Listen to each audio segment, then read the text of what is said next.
You're listening to Let's Talk with Jason B., coming from the greatest city on earth, Flint, Michigan. Broadcasting from the studios of FlintTalkRadio.com. And now, your host, Jason B. Welcome, everyone.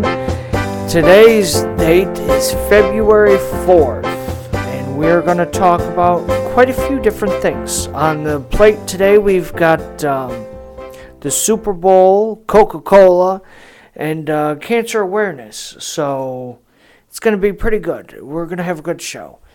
People are wondering, what's the B stand for in Jason B? And it's pretty simple. It stands for bodily fluids. No, that's a joke. It doesn't stand for that.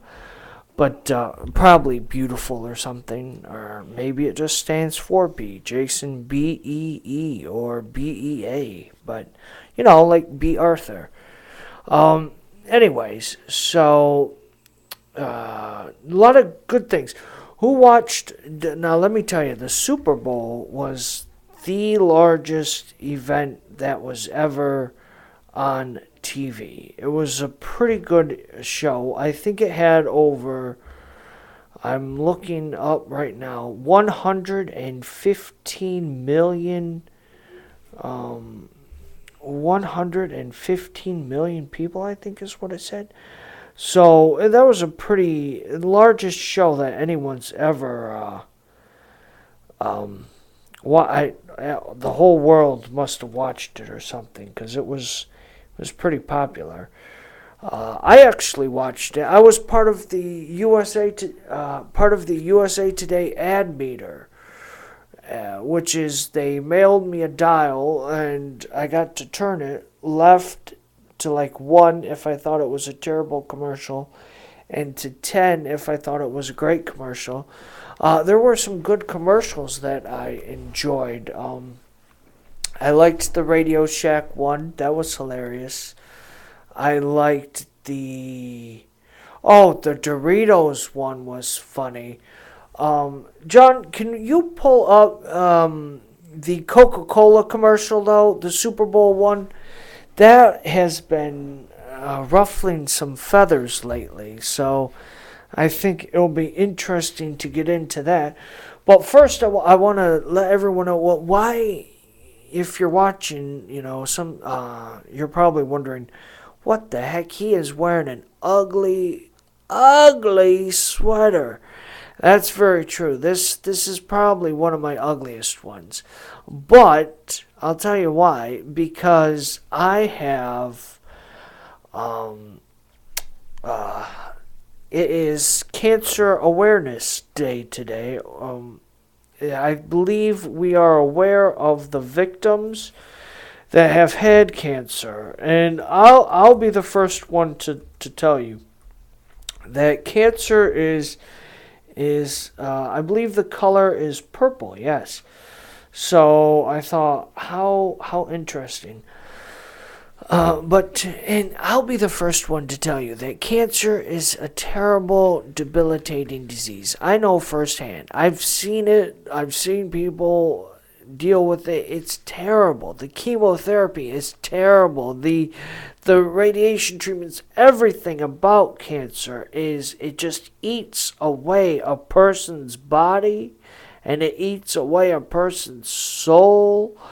And they become a shell of themselves more often than not. And I just, so what I'm about to say, do not take this any wrong way, okay? Just point blank. I think, now maybe it's just me and my conspiracy theories or whatever, but I think that cancer, the American Cancer Society spends hundreds of millions of dollars to eradicate the disease, but yet here we are, still with cancer, still no step closer, still using the same things over and over, the same procedures over and over and over.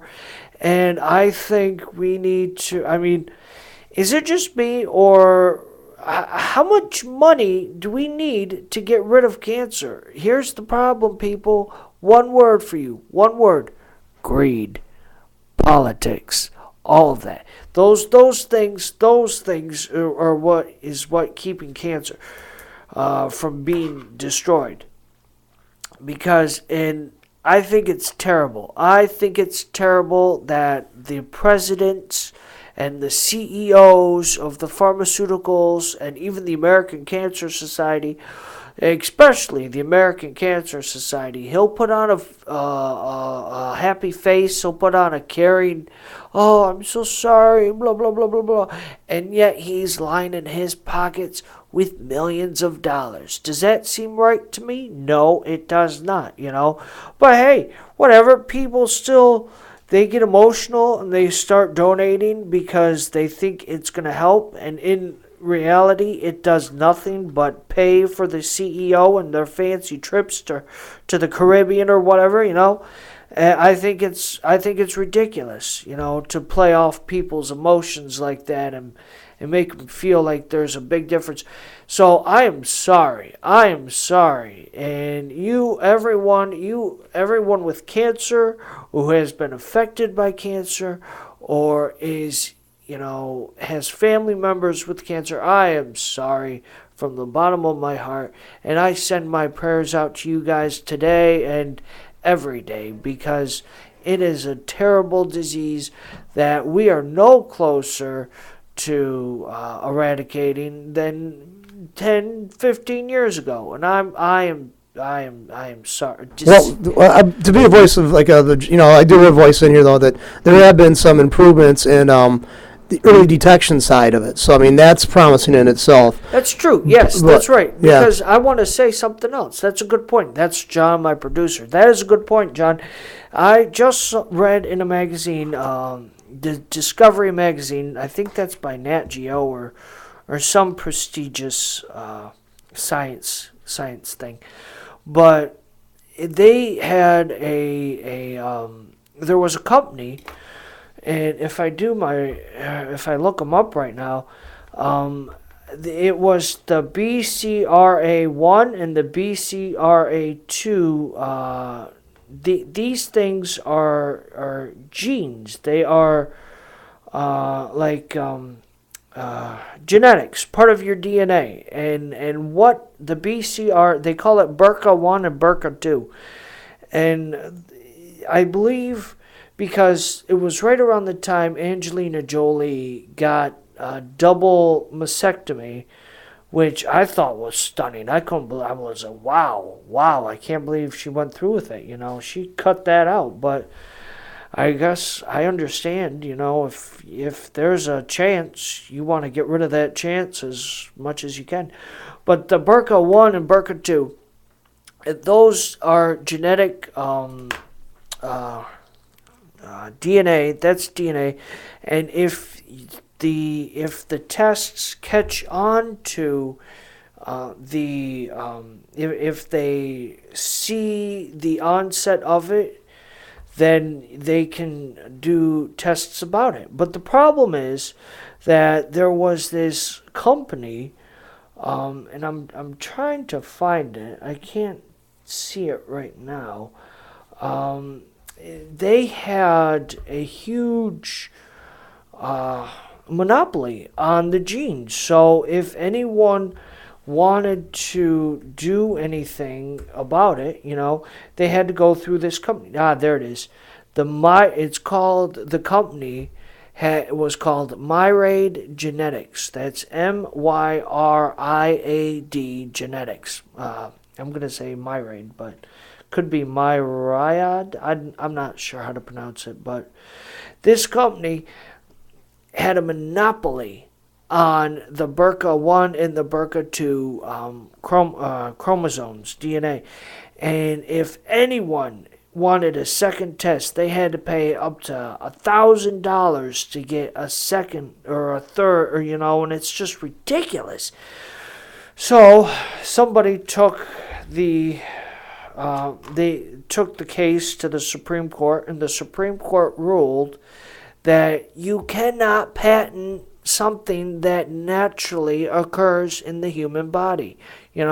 These genes are a natural thing, and sometimes they become more predominant in people, and hence bring cancer about. So they said you can't patent that, and so now everybody can do the testing for cheap because one thing about capitalism, my friends, is when you have competition, that lowers the price. So that's why I like competition, is because it lowers the price. So you have all these big conglomerates, and it just they have a monopoly on the stuff. Anyways, I'm just ready. Now, the point I'd like to make about that too is people will point to that, that company's attempt to try to patent a chromosome or a gene, and they say that's why we're against capitalism. That can only occur when you have government and the politicians in your pocket. It's corporatism. Corporatism is vastly different than capitalism. I would say it's the antithesis of capitalism. And people always want, those progressives out there are going to say, they are the recipients of everything that's good from capitalism. They'll denounce it at every turn. That's corporatism. As a matter of fact, it's people who are progressives. It's their kind of demands on having oversight and everything causes the development of corporatism. When they insist the government has control of everything, then it's going to be only a natural thing of gravitation for these people who are greedy to go out there and try to buy these people so they can get what they want from them. So corporatism is vastly different than capitalism. Preach it, preacher man, preach it. Hallelujah. No, you make good points because and that's about that. Capitalism is your friend. No, I don't know. It's like, even the Marxists would have to say, to actually develop society fast and quickly and have some things in place, capitalism has got to be permitted at first. And but then again, they think, they got a handful of individuals who can see better through the future than anybody else, so they want central planning to be in place. That's the problem. And nobody's got that. Nobody's omniscient, Yeah. The progressives think they are, but they're not. Okay, so we were talking earlier about the Super Bowl, and I got that. I got the commercial too. Okay, good. Let me set it up real quick. Coca-Cola had this huge commercial the other day. I'll tell you this, they were smart to do this, even though I disagree with it. They were very smart because they got people talking about the commercial after it was there. I mean, we're still talking about it, a day, 2, probably 3 days afterwards. We're still going to talk about it, So I think it's pretty clever that they did that they touched on everybody's, pushed everybody's buttons or whatever. But roll the commercial and let's You want the whole thing played out through, and then yeah, okay. I think it's 30 seconds. Actually, it says a minute point one here, so. Okay, well, yeah, just go ahead and run it. Well, people, here we go. Oh, beautiful for spacious skies, por tus olas de grano sambar, yo piscina sakoti, sa ibabaw ng mga prutas. America, America, God shed His grace on thee. और वही जरे के साथ ताज तेरा चाँद la mer brilla. Verra tu verrière tirotaf from sea to shining sea.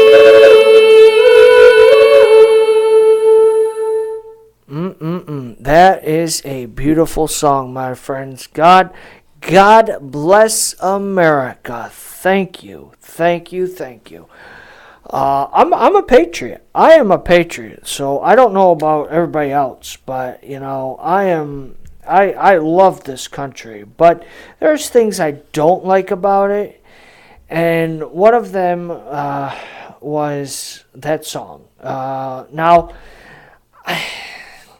I'm going to say I wish I had somebody on that had a different viewpoint than me so we can bounce things around, but I think right now that there is, what I can tell is people said that, well, America is a melting pot. It was founded on immigrants, and the industrial age was made for, by immigrants and things like that. And I'll tell you this, I don't know.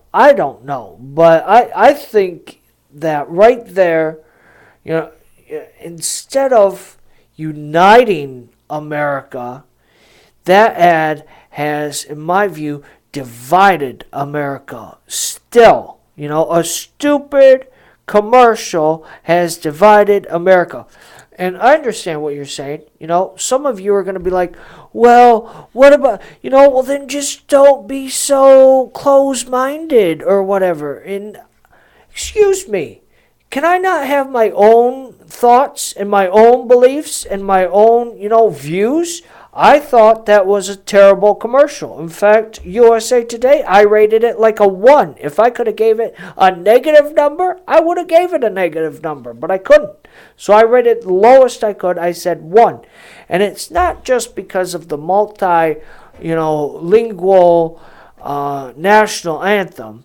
It is because also, what was it? I think it was 40-some seconds into it, there was 2 guys, you'll have to look it up again. There was 2 guys, they were rollerblading or ice skating or whatever outside, holding hands with a little girl. They weren't holding hands with the girl, they were holding hands with each other.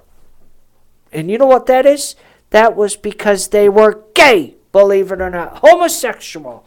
And I thought, that I just saw this the first day. This was the first time that anyone has done a national commercial of homosexuality. Listen, if you want to be homosexual, that's fine. I don't care. I'm not going to force, I don't want the government to force you to not be gay. If you want to be gay, that is your choice. I don't think the government should be involved with that. But, I disagree with it. My beliefs is I disagree with it. And I just think it's unnatural to say that. No problem I have with this, too. I saw the pictures that are going along with it, the different people. And they were trying to, what I don't like is they're including people in this fabric of America as being like amongst the founders of it, who simply had nothing to do with the founder. Like Islam had nothing to do with the creation of this United States. Mm-hmm. Yet they're trying to write themselves into that. And our president and the vice president, and the former president, Bush, they're going along with that. I mean, the long tradition of Islam. I like to ask people this: where's the oldest mosque or masjid in the United States? If it was always part of the United States, where are those buildings at? There's synagogues on the East Coast and in the down south have been around since the 1700s, since the founding of the Republic. But where's the masjids and the mosque? If they've always been here, where are those buildings? Good point, John. Good point. I think, and I understand that that we need to, what is the word I'm looking for? That we need to be progressive, I guess, or understanding maybe. But by golly gee whiz, just because you're gay doesn't mean that, or Islam, or what. Now, I have a lot of friends from Indonesia that are Hindu, they're Islamic, they're a bunch of things, and that's fine because I'll tell you this, they are very proud of their religion, just like I'm very proud of mine, and I'm not saying that each religion has its own faults and its own problems, but what I'm saying is that we can be proud of our religions, we just cannot force them onto other people. But you have to understand, though, guys, that if you're coming to America, that there are predominant strong values and morals that we have that you just cannot come in and say, oh, well, I do 5 or 6 or 7 wives or something like that, you know. You can't do that because that's illegal here in America, except maybe in Utah where polygamy is acceptable. But you know what? And if this is a big topic, if this is strong, we can revisit this, because I think there is a lot that we can touch on here, a little more research, a little more back and forth with someone else. If you're interested in coming on the show, let me know. John, could you put up the Facebook link? Do you know what that is? www.facebook.com/Let's Talk with Jason B. If you guys are interested in coming on the show, go to the link there, click on it, make sure you like it, and send me a message. Let me know if you're interested in talking about this. I think it's really important. On to the next thing. Now that Coca-Cola thing. On to the next thing. We've got a couple other things. I'm doing this and that and all over. I'll tell you. I think there's just a couple. Oh, here's an interesting fact. Something completely off the wall. Something that you're not even gonna. You're gonna be like, what the heck? How random is that? I'll tell you this, I don't care how random it is because it's my show. But what I do care about is what you people think. All my listeners. The problem is, my listeners, you guys, are never letting me know how the show is going. I get no feedback. So I don't know if you guys are liking this or not liking this or want to hear about this story or want to hear about that story. I don't know. I need more feedback from all of you guys. But I'll tell you this. 86% of the world's species has not been discovered. Can you believe that? I can't believe that. That's outrageous. Oh, 86%. I was like, that's a lot. That's like 7 million species. Here's something interesting that I just found. Detroit, the city of Detroit, gets $1, a single dollar bill for the Wings Arena land. But there's no community benefits agreement or job guarantees. Apparently, that the land was estimated at a $7.8 million, but the city of Detroit, God bless them, let's hope they get their stuff together, sold the land, or 39 parcels of land, to the Red Wings today for just $1. Let me say that again. The city of Detroit, in all of their infinite wisdom when it comes to finances, when it comes to city management or mismanagement, decides that, you know what, this land is $7.8 million, but we are going to sell 39 parcels of it to you, the Red Wings, for $1. That seems suspicious, does it not? I can't believe it. So I was like, holy smokes. The Detroit Free Press said that, and I'm just skimming through it here, it said that the arena deal gives Ilitch, this is from the Free Press, the arena deal gives Ilitch an unfair advantage over other nearby businesses that operate with little to no public assistance. That is so true. It also goes on to say, he can't go toe-to-toe with me on a fair playing field. He can't win without public money. That is Jerry. That is a quote from Jerry Belanger, who owns Cliff's. That's a nice play. Jerry Belanger. Has anybody heard of him? I hope I'm saying his name right. He owns Cliff Bell's Jazz Club, the Park Bar, and Bucharest Grill. Both those places. And have you ever been to either one of those? No. It's Detroit. I mean, I used to like Greektown until they put a casino in, and I haven't been back since because I have no interest in casino. I don't want to be part of that. So, Yeah, I don't like that. But so that begs the question. I understand why Detroit's doing it. They want, the new arena, which, thank God, I've been to the old Red Wings arena a bunch of times, and it's a dump. It's a dump. Yes, it's a lot of sentimental, nostalgic feelings that are involved. I understand that, but then take a memento from it or something. So, because that's all nostalgia is you take something, you look at it, and you're like, oh, that's so nice. Look, I remember blah blah blah blah blah, but or maybe a picture or something. But the point is, the place is a dump. They have to start moving forward. And I'm very pleased that they're going to do this.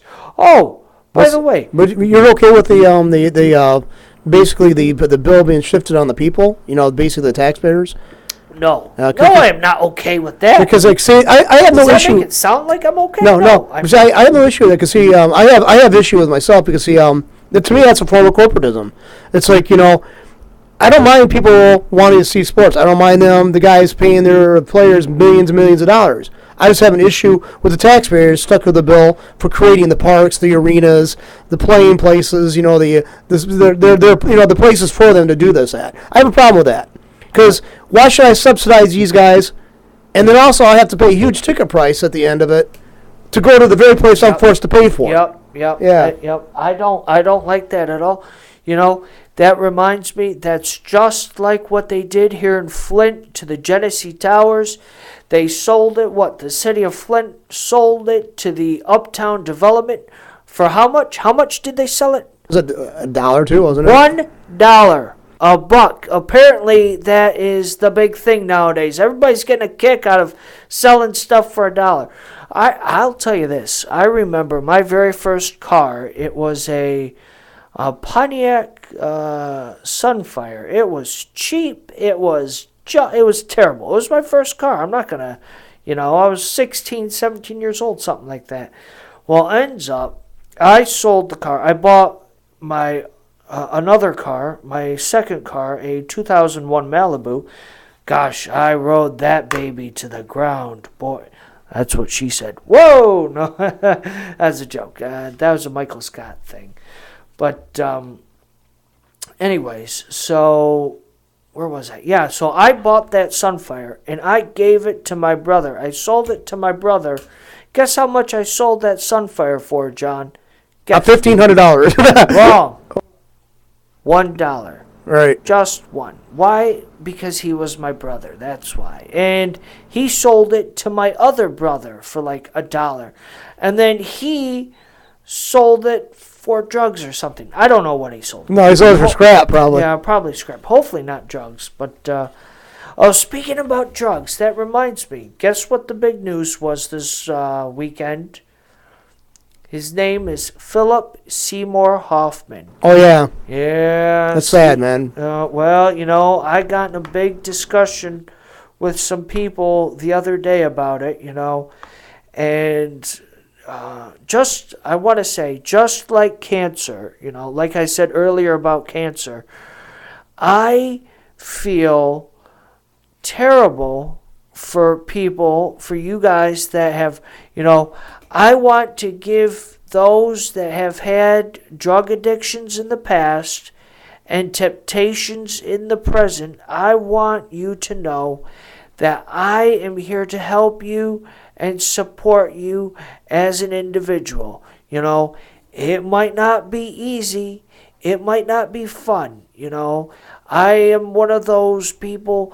I won't hug you and say, "Oh, nice try, nice try." I'll be like, "Come on, dude, get your act together." I want to, the key word here is accountability. I want to hold you guys accountable, So if you have a drug problem and you need help, there are so many places to call.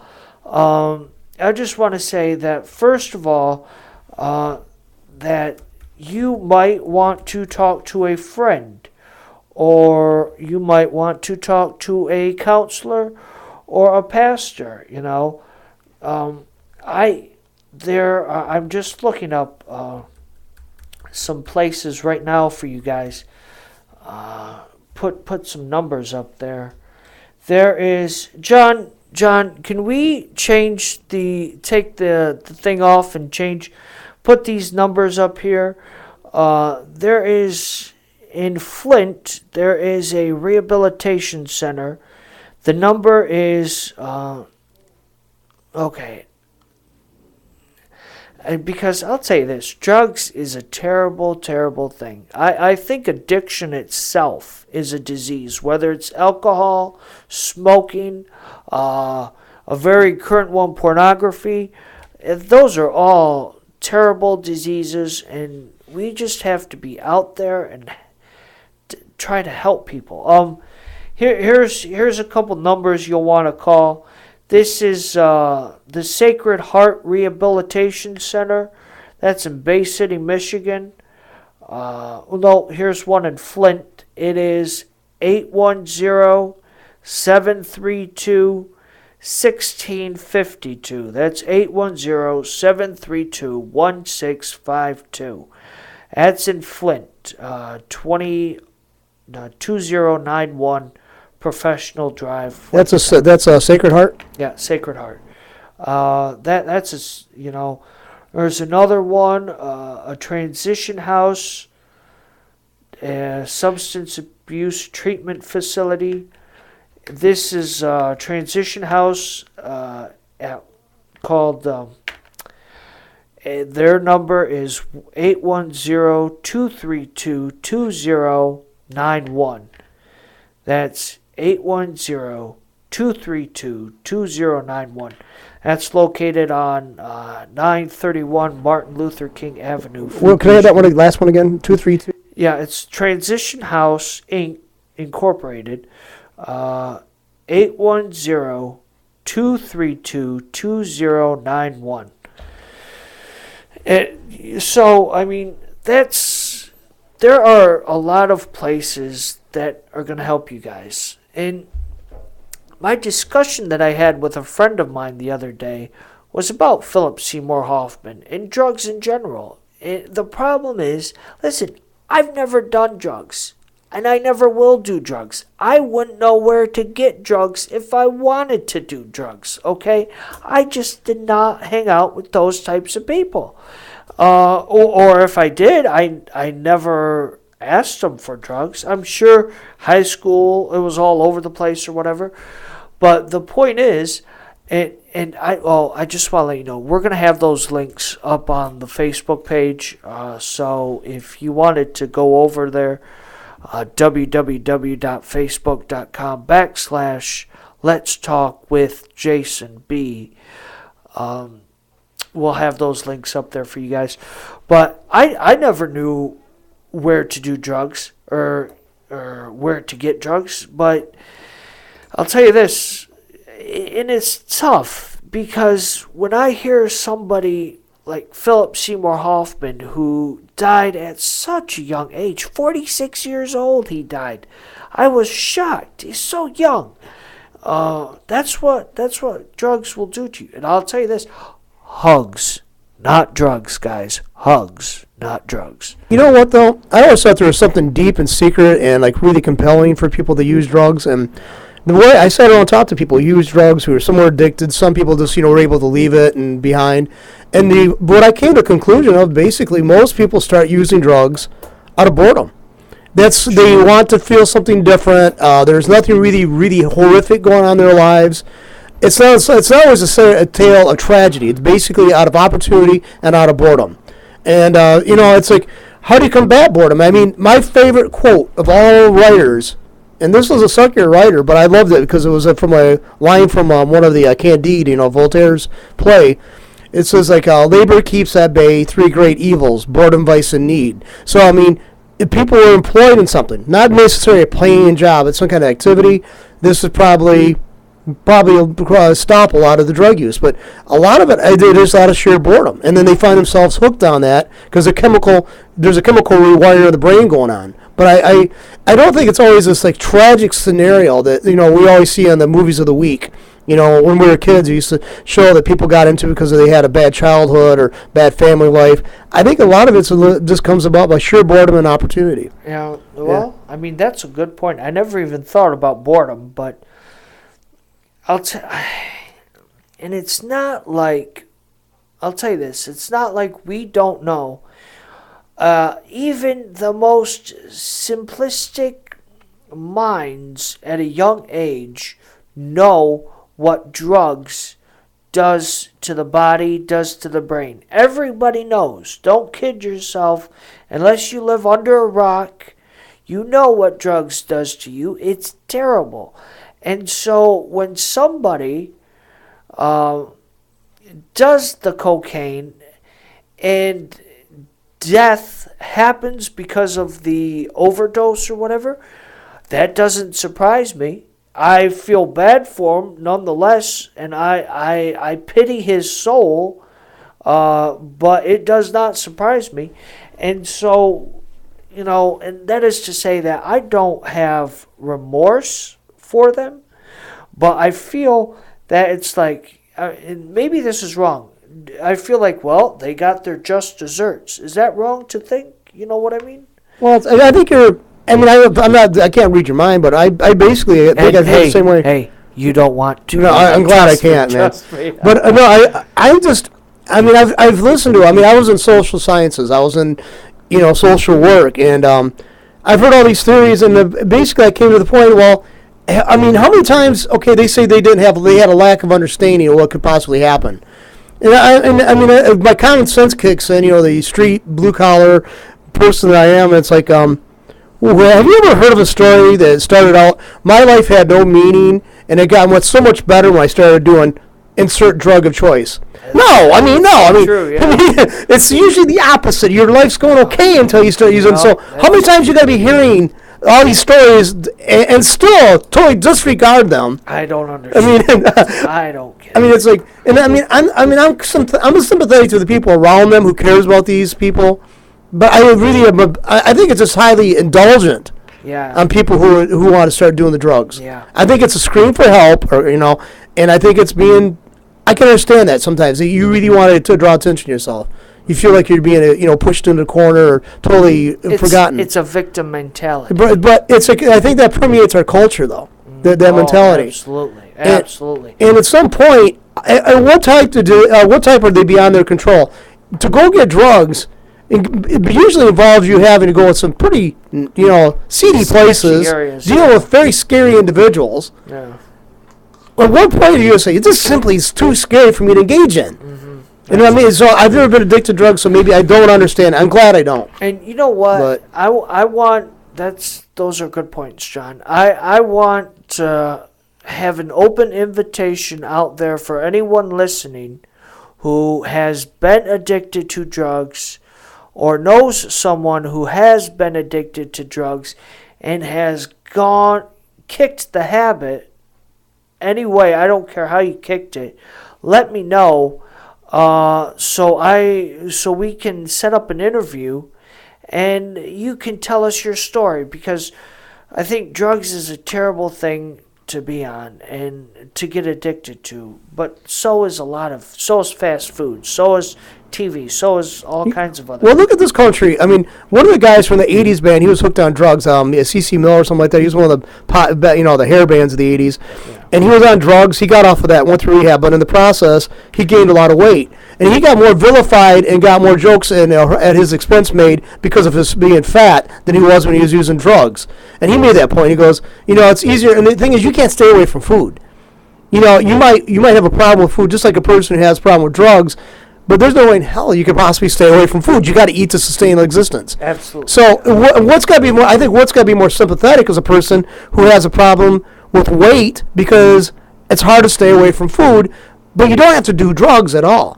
Yeah, I've never known anybody who had to do heroin out of the womb. You know. I would like to get someone on the show that can talk to, scientifically have the knowledge of the difference between the chemical reactions between your drugs and your food. How similar are they? How they differentiate, and how you can kick the habit either way, how you can just get rid of addiction. But I think there's I don't know if you know the term fetish really means, but I think sexuality. We are not going to use that. But I think it's like but I think both. I think drugs, pornography, all that stuff can it become a form of fetish. There's so much significance, and there's almost like a knowledge, a mental ability on that to utilize that as a fetish, and it becomes almost like so imprinted on that person's brain that the pleasure, it's associated nothing but with pleasure. These activities, these actions, it becomes highly fetishized. It becomes highly eroticized in a sense. Look at this. I just Googled the word fetish. It says, and maybe this is wrong, but it's the noun. It says, an inanimate object worshipped for its supposed magical powers or because it is what? No, that would fit drug use though. It's an inanimate object. No. It's like it has actually been worshipped. Look at the effects that drug addiction has on a person. It is a devotion, right, slavish devotion. Here it is. There's a couple different things. It says fetish, noun. This is from Merriam-Webster. A strong and unusual need or desire for something. And the other ones I can't talk about. But that's the point. A strong and unusual need or desire for something. See, so my observation's not that far off then. No, it become fetishized. They become a fetish. Yes. Okay. Enough with the no more. You're done. Turn off this mic. No more F word. Jeez. But the thing is, I think it's irrational. I think it's but the thing is, there's so much active input in a fetish. Okay, no more of that. You're done. So, anyways, with that, how awesome! That's a great way to end it. We are going to. I want to talk to you guys. I want to let you know that next week, make sure you tune in because we're going to have a good conversation. See, I'm getting it down. The ending is getting a lot better, don't you think? I sure hope so. I'm trying. So, anyways, let me tell you guys that I appreciate you. I really do. Everything you guys do, it's good stuff. Make sure to tune in next week. We're going to be here same time, same place. Stay strong, America, and I look forward to talking to you again sometime soon. Bye-bye.